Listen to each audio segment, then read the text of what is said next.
want to talk about the cultural political shift because you see people like Joe Rogan, like Elon Musk, and other people of influence seemingly moving a little bit towards more conservative principles. You see Elon replying to End Wokeness on Twitter, which is a popular conservative publication, which is interesting. He's interacting with like very conservative things. Elon recently collaborated for an hour with Ben Shapiro. More people appear to be aligning with conservative views.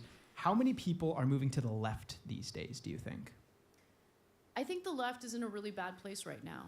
And I think it's because they kind of lost the plot. And rather than focusing on the genuine economic concerns that I think we have some proposals to improve, a lot of the focus ended up being, and unfortunately it's just representative of what you experience on social media. It's a small group of people who I think have hijacked the, for lack of a better word, branding of the left and what the left represents.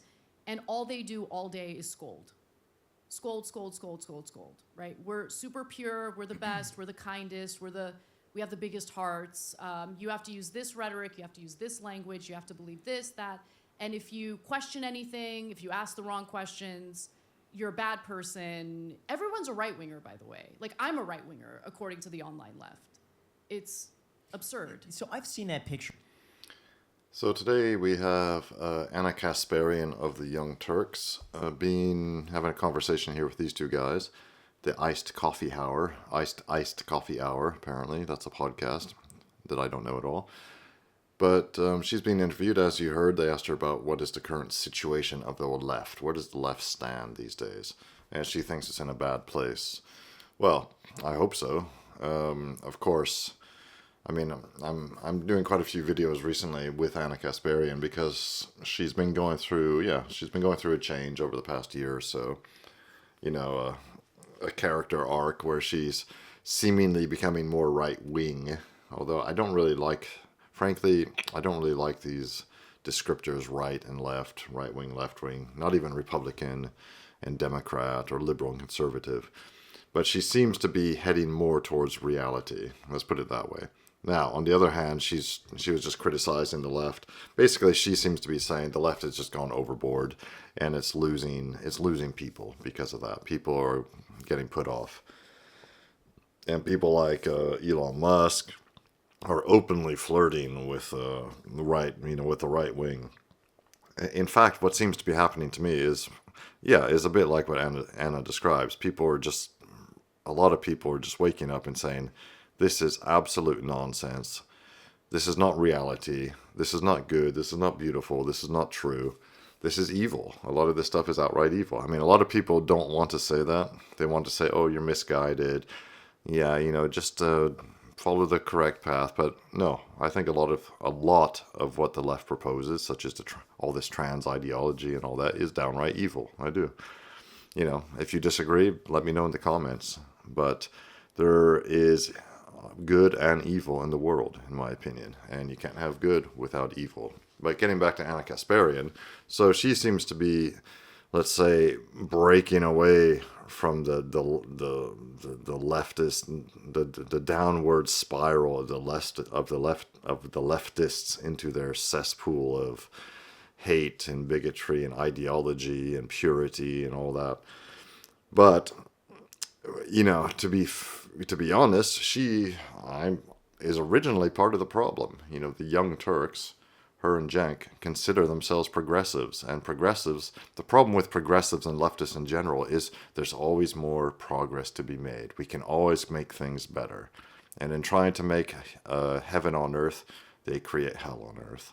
Sure, Elon tweeted where he was like right in the middle. You have like the right and the left. But then all of a sudden the left moves like way far down, and then he's staying in the exact same spot, but it seems like he's more conservative just because the left has moved this way. Do you find that to be accurate or true? I find Elon to be a marker of any political ideology a big mistake. I don't even really know how to answer that question by thinking about Elon Musk. Like Elon Musk. But I think a lot of people seem to relate to that, where they always say I'm right in the middle.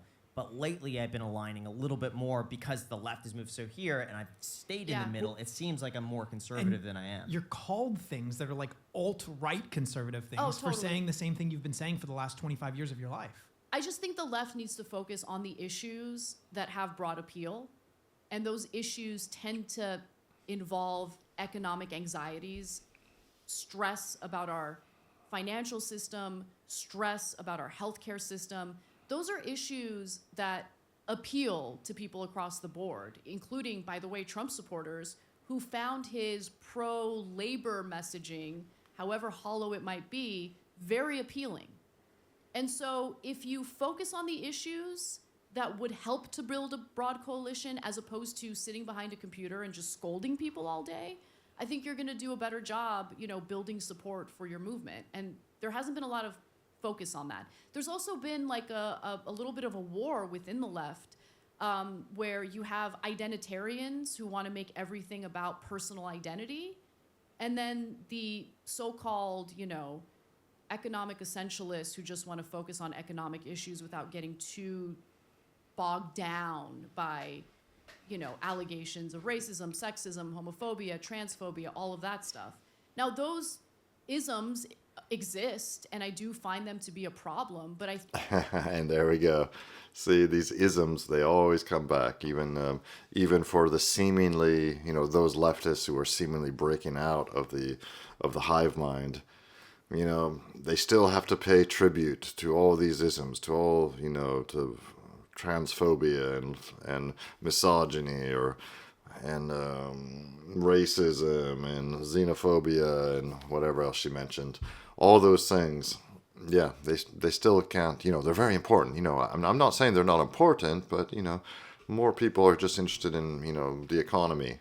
Well, maybe not. Frankly, I think a lot of people are just totally disgusted with the turn that the progressives and the leftists have taken us in the last 10 years. I think that the way the left talks about that problem would have you believe that it's like so widespread and it's like destroying everything.